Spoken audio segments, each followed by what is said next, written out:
Sveiki, mano mikroinvestavimo eksperimentai keliasi į kitą etapą. Po Trading 212 šį kartą bandau Revolut. Pagrindinė visų mano eksperimentų idėja labai paprasta. Noriu investuoti kuo mažesniais mokesčiais, kartu diversifikuojant savo investicijas ir išbandyti skirtingas platformas. Šį kartą pasirinkau Revolut, todėl, kad čia galiu gana paprastai susikurti periodinį investavimą. Man svarbu, kad nereikėtų kiekvieną mėnesį prisiminti, persivesti pinigų į investavimo sąskaitą, pačiam atlikti pirkimo ir visko sužiūrėti.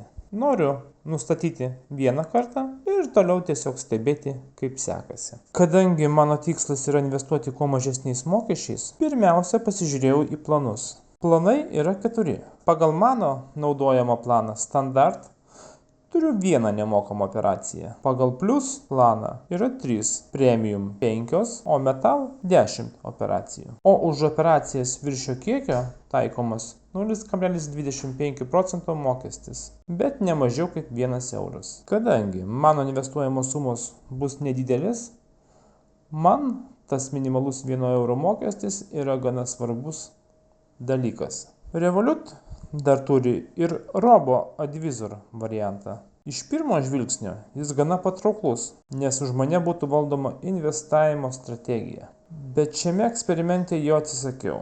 Kodėl? Nes papildomai būtų taikomas metinis administravimo mokestis, kuris sudarytų 0,75% plus PVM. Kadangi mano tikslas yra išbandyti kuo paprastesnį ir kuo mažesnių mokesčių variantą, šį kartą renkuosi paprastesnį periodinį investavimą.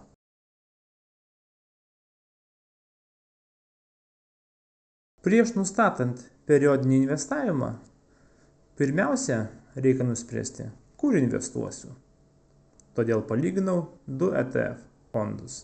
Pirmas būtų VWCE, tai yra visas pasaulis, susidedantis iš didelių ir vidutinių įmonių. Ir antras ETF'as būtų CPI ilgoji ir I trumpoji. Irgi visas pasaulis, bet čia jau sudaro didelės, vidutinės ir mažos įmonės. Ir galiausiai pasirinkau VWCE ETF-ą. Man buvo svarbu investuoti į visą pasaulį, todėl pasirinkau šį ETF-ą, kuris apima didelės ir vidutinės įmonės visame pasaulyje. VWCE jis yra kaupiantis, todėl dividendai automatiškai reinvestuojami. O TER administracinis mokestis yra 0,14% ir papildomai mažesnis negu SPII, didelės, vidutinės ir mažos įmonės. Plus nėra kaupiantysis, o būtų man išmokami atskirai dividendai. Tai aš pasirinkau VWCE. Periodinis investavimas.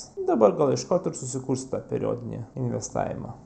Atsidarau Revolut programėlę, tada einu į investicijas, paieškoje įvedu VWCE, ją suradus, spaudžiu pirkti, užeinu į nustatymus, pažymiu periodinis pirkimas, sumą pažymiu 20 eurų, kartoti kas mėnesį ir nustatau pradžią 2026 metų rugpjūčio 31 dieną. Spaudžiu planuoti, peržiūrą, pažiūriu, kad mokesčių nėra, tai spaudžiu pateikti, pavedimas sukurtas. Man čia patinka dar vienas dalykas. Pinigų nereikia kiekvieną kartą persivedinėti iš Revolut sąskaitos į atskirą investavimo sąskaitą. Čia iš karto nustatau, kad pinigai būtų nuskaitomi nuo mano Revolut sąskaitos. Tai reiškia, nustatau vieną kartą ir toliau praktiškai nieko nebereikia daryti. Nuo šio momento prasideda mano Revolut eksperimentas. Kiekvieną mėnesį investuoju po 20 eurų ir stebėsiu. Taigi, po Trading 212 dabar turime naują eksperimentą,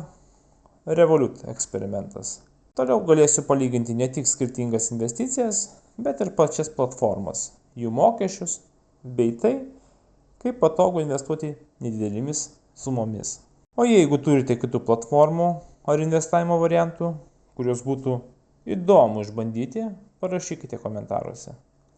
Galbūt kitas eksperimentas bus būtent jūsų pasiūlytas. Ačiū ir iki.